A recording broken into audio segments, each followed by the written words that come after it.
would it have made a difference if Mr. 6'3" had like 6 kids? Oh God. Yeah. I think it would. It would. I mean, it depends how those 6 kids were spread out. Okay. Like if there was 6 kids and 5 kids' moms, that would be real trauma for me. That's a lot.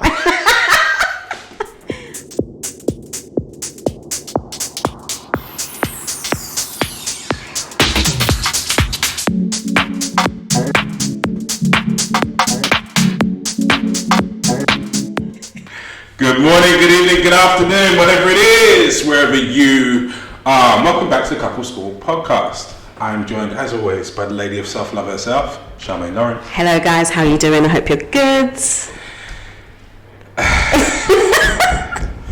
I'm looking at today's scenario and writing, and I'm just going to read it out. So, I'm dating a really great woman who is funny, independent, caring, and ambitious, amongst other things. She has 2 children, 12 and 8. I was a little apprehensive at first, but her relationship with her ex is good. There are boundaries in place, and their children are respectful and well behaved. However, my friends are constantly warning me that dating a single mum is a no-go zone. Too much baggage and unresolved baby daddy drama. What do you think?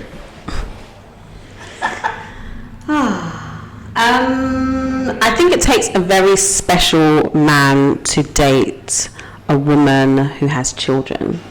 Do you now? Yes, I do. I think there is a lot tied into what's expected from a guy. I think women that are single with children, they just don't have time for nonsense. Like, they don't have time for nonsense. And if they're looking for someone that's a life partner, they're looking for someone who is willing and able to step into the role of stepfather and partner, and those children treated as their own, and to be responsible financially in the same way that they would be with any children that they have together.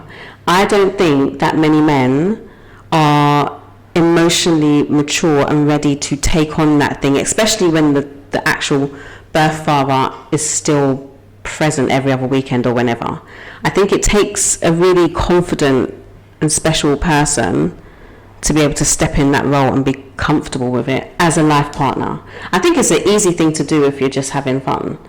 If you're just having fun, like, you know she's going to be available this weekend, you know she's not going to be bailing off your phone, she ain't got time for that, she's going to work, she's got her kids to look after, she's got her friends, her family, so you slot in wherever you slot in if that's the type of relationship you want. But as a life partner, it takes a real confident man to be able to be like, yeah, I've got this. I disagree. Oh.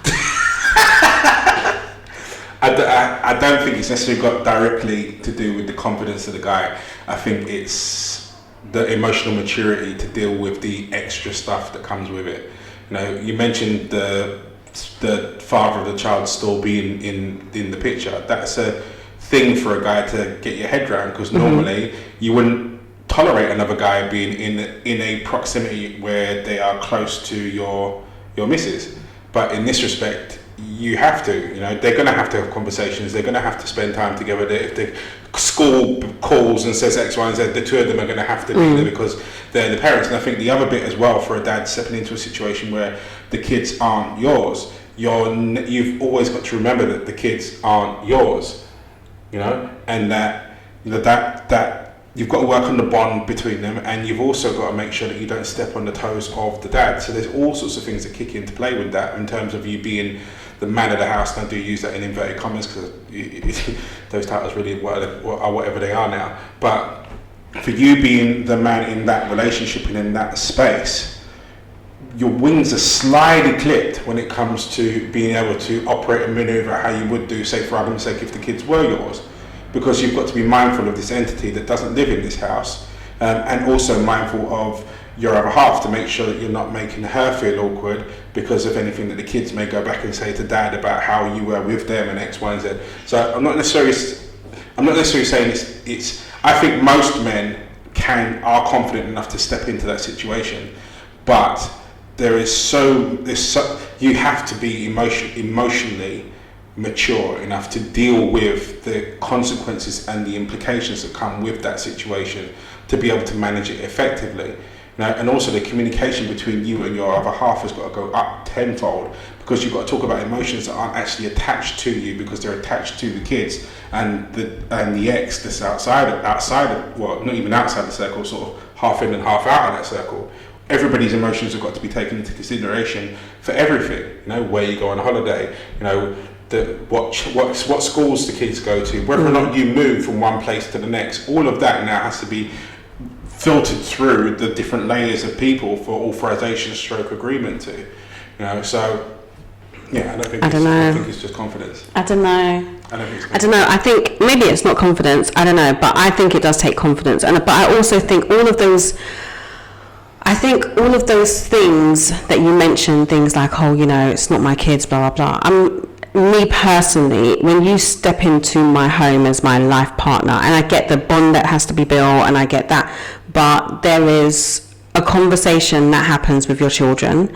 I don't believe you have to ask permission for the birth parent to whether or not this person's moving in. That's none of their business. And I also feel like this idea of they don't have a say is nonsense. My partner living in my house, we have rules, and the children are going to abide by those rules. You're going to discipline the children in the same way that I would discipline the children. Mm-hmm. And I would expect that the father respects the fact that this is the person that's in our house and runs our house. It's as simple as that. So for me, I don't feel like, I don't think that the father is a part of that family, the family unit like that. You have your family, I have my family. That's how I see it. The children happen to have two families. Mm-hmm. I don't believe that my ex-husband is a part of my family unit. No, but this is what I mean about managing all the different spinning plates and variables, because you've got to be able to have that conversation with everybody. But I think that's the conversation you have at the beginning of the relationship when somebody moves. But we're talking about the situation should be that way. It should be, and it should be a situation whereby the two partners in this house, and by that I mean her and other half, have a conversation about how you manage the children, how we're going to manage the house, X, Y, and Z. I think there also needs to be a conversation had between her and the ex-partner. They go, right, cool, this is what the situation is now, so therefore the rules are now X. I think there should be a conversation between the ex-partner and the present partner that says, you know what, don't worry, I've got your kids, this is it, and we're going to keep it respectful and X, Y, and Z. That's how it should happen. But the amount of people that I speak to where those conversations haven't happened, and it's no wonder why they end up ablaze in arguments and fury, because you end up stepping on people's toes because they've got this misunderstood or this expected level of access or respect, or it doesn't work. Like, the levels of conversations that you have to have and the levels of detail that you have to go in on those conversations about those subjects and more is tenfold, if you want to have it smooth running. I remember when my ex-wife, she got with I don't know if they're still together or not now, but she got together with her partner at the time. The first thing I said when I saw him was, I was like, look, at the end of the day, my kids they're living in this house and you're part of that house. Feel free to discipline them as you see reasonable. To let him, and I did that deliberately to let him know that I'm not that type of dad that's going to come kicking off because you've disciplined my son and taken his PlayStation away and he didn't like it. Like, it'd be a different thing if you were, trying to wail in on him and punch him up for what have you, and then we'd have a different conversation. But I think when it comes to people and relationships not ending or changing from we're together to now we're co-parenting, I think every time there's a change in that space, every adult needs to sit down and go, okay, these are the rules now. Yeah. These are the rules now. This is how we're going to play it, and set it out so it's plain, it's simple, and everyone can read it and everyone knows what they're doing. Yeah, agreed. I feel like when it comes to this kind of topic, I think households decide what happens in each household. 100%. And so for me, this idea of me and my ex-husband co-parenting, we're not co-parenting. Like, we're not co-parenting. Co-parenting means we're doing something together. We don't parent together.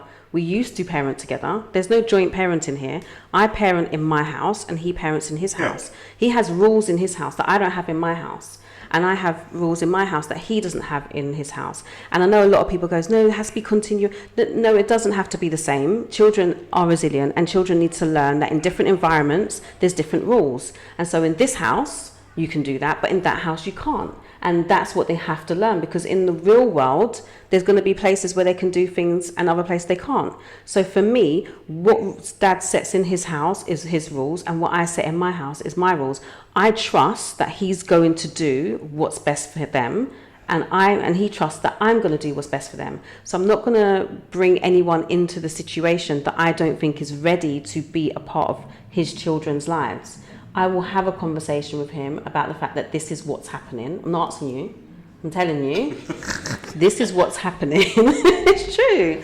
But this is what's happening. This is the conversation I've had with my new partner. I've discussed it with the children. The children are happy. I am happy. This is what's going to happen.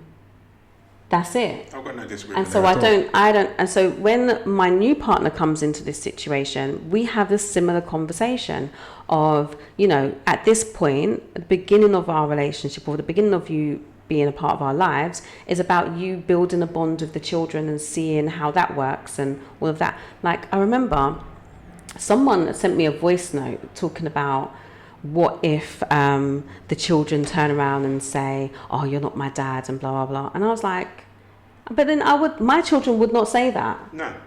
They would not say that. And if they did, I would check them, or I would expect my partner to check them and say, listen, no, I'm not your dad. However, I live in this house and I've set these rules with your mother, and your mother has said this and I stand by her. So watch how you're speaking to me. Go to your room. But I know lots of women are uncomfortable with their new partners doing that. I'm not. Like, there was a point of, like, Mr. 6'3" used to be like, oh, she said this, or she's done this, or she's not listening. And he would come to me and I'm like, no. Yeah, but you see, what he's done there is the order in which things have happened in your house there is what I would consider the right thing to do. It's if in doubt, ask and find out. Yeah. That was a confidence issue on his part to know that he's not going to blow things up with you by disciplining your children. But it was also about what you said before. It was also about them saying to their dad, oh, he said this, or he said that. Of course. And I said, I don't care. Yeah. But he needed that reassurance from you. And this is as I said, when I've had people come to me and they talk about these sorts of situations and blended families and how to handle the transition in the mix, this is the sort of thing that comes out when conversations that are necessary and required don't take place in the order that they're supposed to. Yeah. Your kids are very, very smart. And if you leave them space, they'll manipulate a situation if they don't like the immediate response. But then you've got to remember, children are also children. They're not going to understand everything at the time, and sometimes they need space in order to understand. So you give them that breathing space. But your partners are stepping into new territory. Like, it's not like a situation where they're stepping in and there is no partner there, because then you know how to behave. You walk in, you this and the other, and you establishing yourself. Consider it like a lion moving into another better part of the Pride Lands. They get it. But in this instance here, they're walking into a situation where the previous male is still there, sort of, and he still has, there's still ways that he can cause complications, cause problems in your relationship, and they've got to be reassured that you've taken care of those bits beforehand and are still dealing with that now. They need reassurance from you, the mum, that as they step into the situation, that, okay, it's all right for me to go to this level in terms of disciplining the kids, and it's okay for me to do that without coming to you first. Yeah. They need that that affirmation. They also need the comfort to know that, okay, right, well, cool. If I do this and they go back and they tell their dad, and the dad comes back and starts running up his mouth, then you're going to go, well, actually, I stand by X, Y, and Z. They need to have that. Yeah. The problem occurs in a lot of cases where that doesn't happen. And then it causes ripples when, let's say, for argument's sake, you put the scenario, and this is a real life one that wasn't mine personally, but a friend of mine. He's come into a situation, she's got 2 kids. He's disciplined the 2 kids as per was agreed with the mum. The 2 kids had gone back to the dad to go and told him the X, Y, and Z's happened. The dad felt he was okay within himself, not okay, but okay within himself, to come marching back up to the house the next weekend and start running up his mouth and almost and getting up in the guy's face. Now, that situation there could have been managed quite easily had the right conversations been had amongst the right adults. You know, as you're saying, when you're going to your ex-partner, going to him, look, this guy's here now, the X, Y, and Z, I trust him, and this is what we're doing, blah, blah, blah, so fine. You know, but that didn't happen, which led to that conflict and confrontation. Now, even though that conflict and confrontation didn't turn into a physical thing, it's now put a situation in the new guy's head because now he genuinely can't stand that guy. Yeah. You know? So now we've got animosity rising from this side to that side that doesn't necessarily need to be there and isn't about the kids. This is about disrespect. Yeah. So, and I suppose disrespect / respect is the bit that's here and present in this line. Is you've got to, if you manage the conversations to begin with accurately, then the respect is maintained, and then it needs to be sustained as you go forward. Yeah, I think with the scenario, the whole the thing where his friends are saying this and blah blah blah, and I think when people are going to advise you from their trauma majority of the time. Yep. So when they've had a bad experience, or they've seen bad experience, or watched bad experience, or been involved in bad experiences, they're always going to give you advice from those negative spaces. They're always going to, they haven't had a good experience. They're not going to tell you a good experience. At this present moment, you are having a good experience and you're happy with this situation. This partner is someone that you're interested in. As time goes on, it doesn't say anything about him moving in or anything like that. Mm-mm.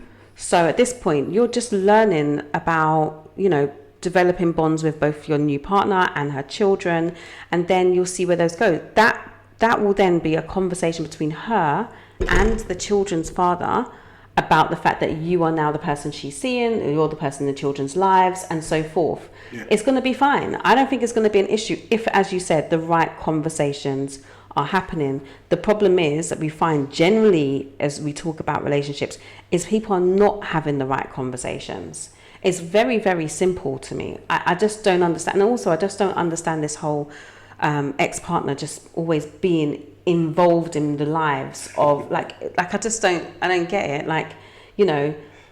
Guess what the kids did today? Guess what the kids did today? If you just don't do that, you don't need to do that. Yeah. What they do at dad's house, they do at dad's house. They'll come back and say, I had such a great time at dad's house. And vice versa. I had such a great time at mum's. We did this, blah, blah, blah.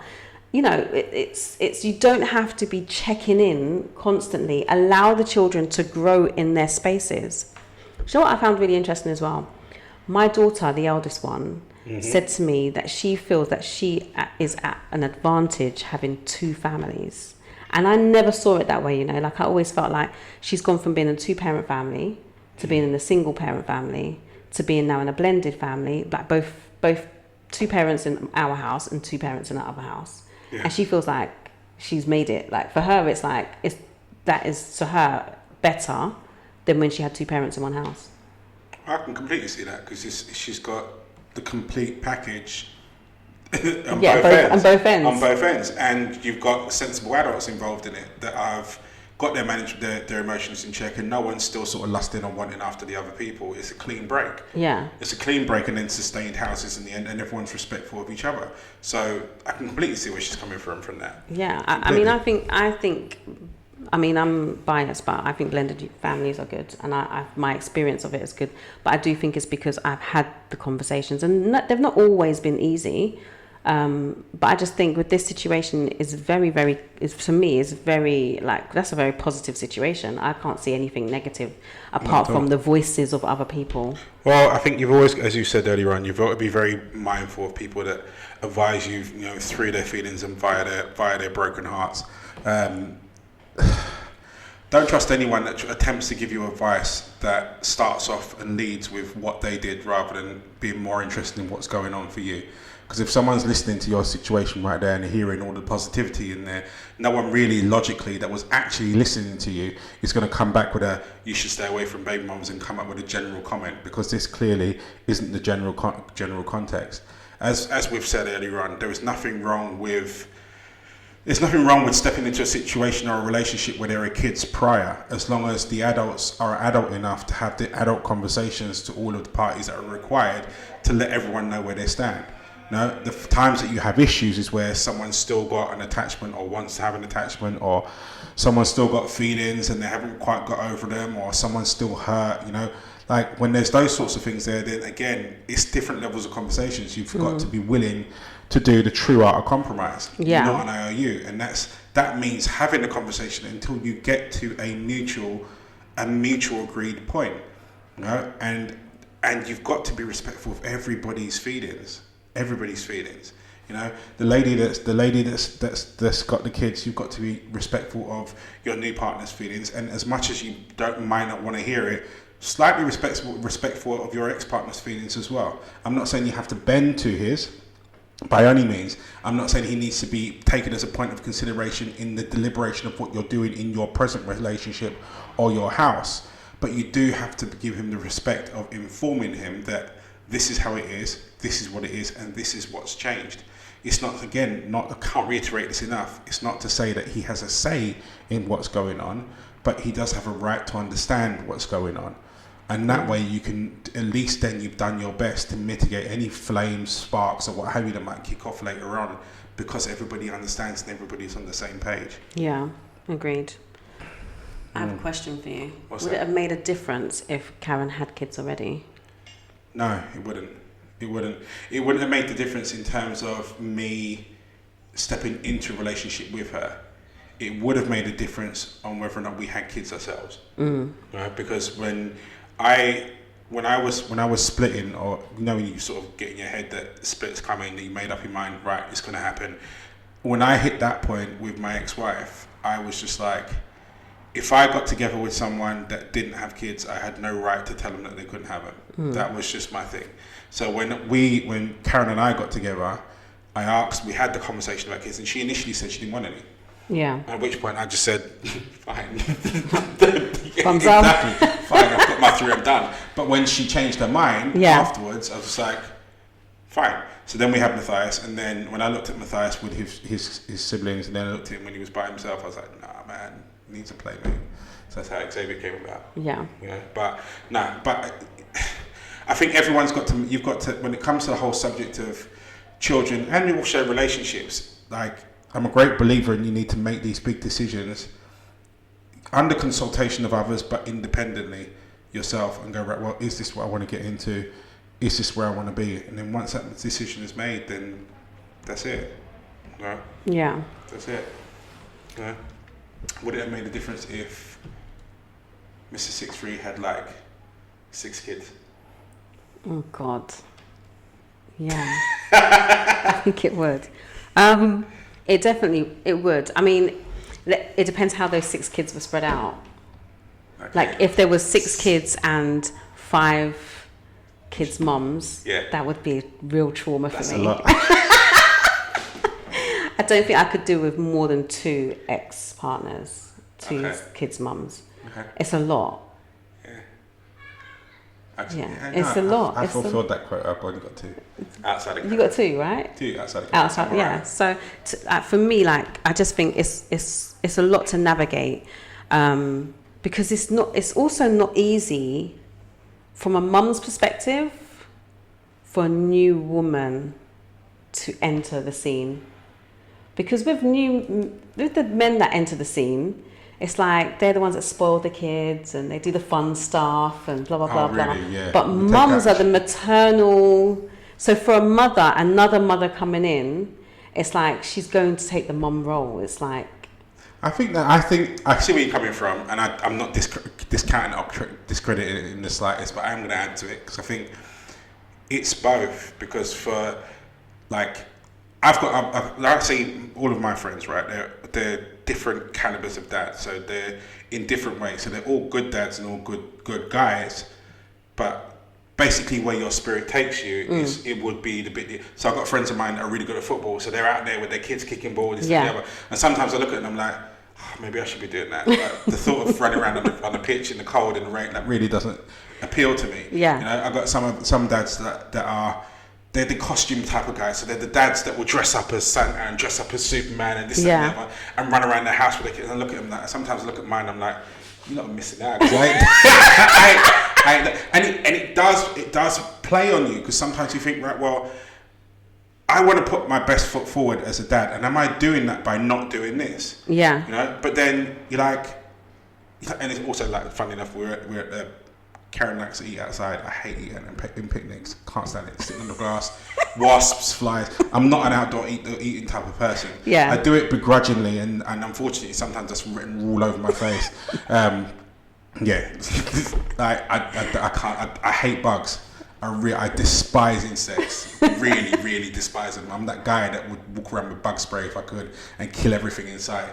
You know, but I know some guys that are the outdoors type, and they're taking their kids camping and this, that, and the other, and taking them on canals where all I see is mosquitoes. So like, it's, you know, I think it's with everything and everyone. You've got your own demons to play. You know, you've got your own demons to play, and you've just got to put your best foot forward as best you can in all situations. You know, your kids, they're going to lean on you to an extent, and then they're going to go off and start developing their own personalities and doing their own stuff and what have you. You know, but as long as essentially and fundamentally, when they need you, they can look around and go, and dad is not, or mum is not far behind. Again, managing this situation with other dads and what have you, you've got to keep the lines of communication open so that people don't step on people's toes, at least not deliberately anyway. I mean, yeah, okay. What? No, I was going to say, like, I mean, what's stepping on people's toes?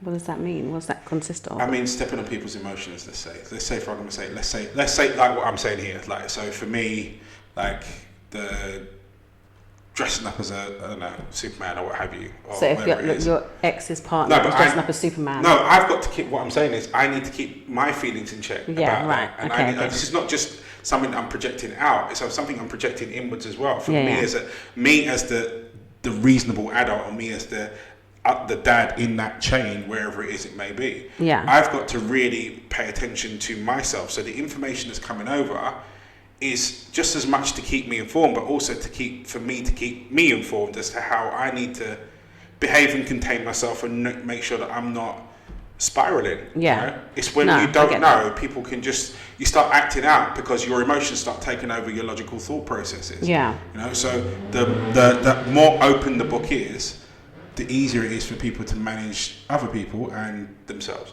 Yeah, no, I get that.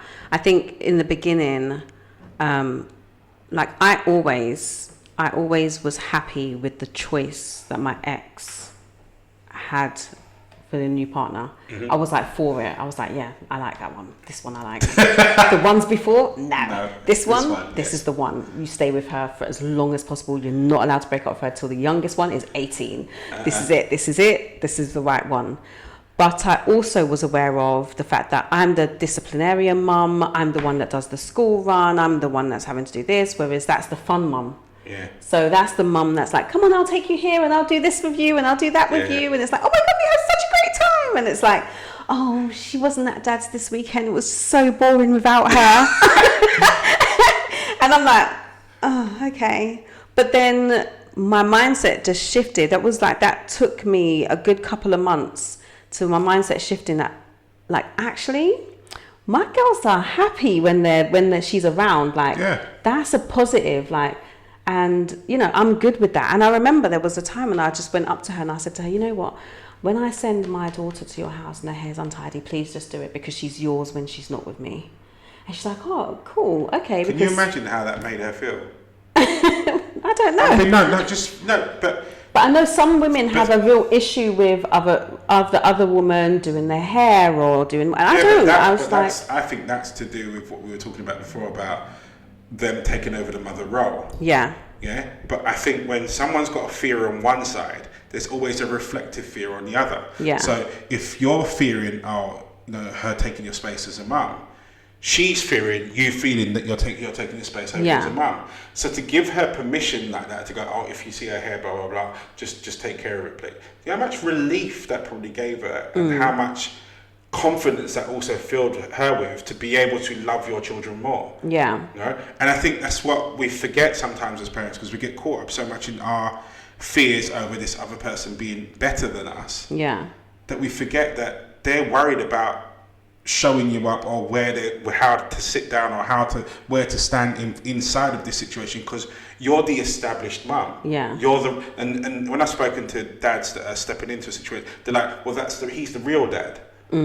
Yeah, and I think you've got to understand that they've got equal fears, and by going up to them and saying, like I did with my ex's boyfriend, and going to her, look, feel free to discipline him and her as you see fit, because that's giving them the confidence and reassurance to go, okay, number one, he or she is cool with me. Number two, I must be doing something right with the kids, because otherwise they wouldn't be coming and saying that. And number three, okay, I can do this. And probably sustain that relationship and giving it an extra leg to stand on, because it takes away a fear. No, it's important, because for me, I kind of was like, wait, but that's my job, is to do those things. My job is to be the mum that does all that stuff. And the same with their dad. It's his job to do that. So what Mr. 6'3" does with them is all the fun, silly stuff. But that's fine, because that's the role of a step parent. Like, I grew up in a home with a stepfather. So I did go to my dad's and whatever, but my dad was a disciplinarian, and he was like, right, we're going to do this. Have you done your work? And that wasn't my stepdad's role. My stepdad was like, do you want to go Hamleys, darling? Come on, baby. Come on, baby, let's go Hamleys. Let's go and do this together. Oh, come on, get my shoulders. Like, it's all those kind of stuff. But that's the role. A step parent's role is different to the birth parent's role. And I think that's cool. Like, it took me a good, I'd say probably about 4 months to be like, okay, how do I navigate my emotions around this? And so for me, I think it must be the same for men, I guess. So I think it's the same across the board, as we said, and it's just keeping the lines of communication open, cutting off some of the communication lines that you've got with people that want to say negative nonsense about things that they don't really understand or really have a say in, and just maintaining the focus on your relationship. And yes, it's got extra bits and people involved in it, but at the end of the day, it's yours. Agreed. And you've got to fight for it, and you've got to provide for it, and you've got to go there for it. So anyway, that brings us to the end of this episode, because we're out of time, or slightly over time, but never mind, doesn't matter. Thank you so much for watching. Thank you so much for subscribing. If you haven't, the button is somewhere, I don't know. This side. Right? Is it that side? No, that side. I don't know, whichever. This side. I'm going to say it's this side. And I'm going to say I'm right. When we watch this back, it's going to be really interesting. Exactly. And then also don't forget to hit the little bell, because it gives you the notifications as to when the new ones go live. And yes, get in there. Don't forget, Couple School After School, Tuesday at 8:30. We'll be dissecting this and taking your views, opinions, and points that you want to disagree with Charmaine on live on Instagram. So please don't miss that one. In the meantime, in the forwards, you take care, you stay strong, stay focused, and we'll see you later. See you later, guys.